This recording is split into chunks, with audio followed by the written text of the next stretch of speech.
Subscribe to our channel and press the bell icon for the latest updates. Coffee with Karan వివాదం cricketer KL రాహుల్పై ప్రతికూల ప్రభావం చూపింది. కానీ దీని నుంచి త్వరగానే బయటకొచ్చిన రాహుల్ ఆస్ట్రేలియాతో జరిగిన టీ20 సిరీస్లో సత్తా చాటాడు. దీంతో ఐసీసీ తాజాగా ప్రకటించిన టీ20 బ్యాట్స్మెన్ ర్యాంకింగ్స్లో టాప్ 10లో చోటు దక్కించుకున్నాడు. ఆసీస్పై 2 టీ20ల్లో కలిపి 97 పరుగులు చేసిన రాహుల్ 4 స్థానాలు ఎగబాకి 6వ స్థానానికి చేరుకున్నాడు. టీ20లో టాప్ 10లో నిలిచిన ఏకైక భారత బ్యాట్స్మెన్ రాహుల్ కావడం విశేషం. రోహిత్ 12వ స్థానంలో ఉండగా ధావన్ 15వ స్థానంలో, కోహ్లీ 17వ స్థానంలో ఉన్నారు. కోహ్లీ 7 స్థానాలు ఎగబాకి 56వ స్థానానికి చేరుకున్నాడు. భారత్తో జరిగిన టీ20లో 56, 113 చొప్పున పరుగులు రాబట్టిన మ్యాక్స్వెల్ టీ20 ర్యాంకింగ్లో 2వ స్థానానికి చేరుకున్నాడు.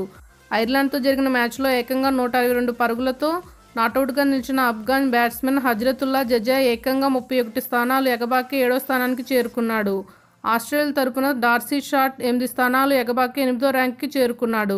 జట్ల ర్యాంకింగ్ విషయానికి వస్తే పాక్ అగ్రస్థానంలో, భారత్ 2వ స్థానంలో నిలిచాయి. టీమిండియాపై సిరీస్ గెలిచిన ఆసీస్ 3వ స్థానానికి ఎగబాకింది.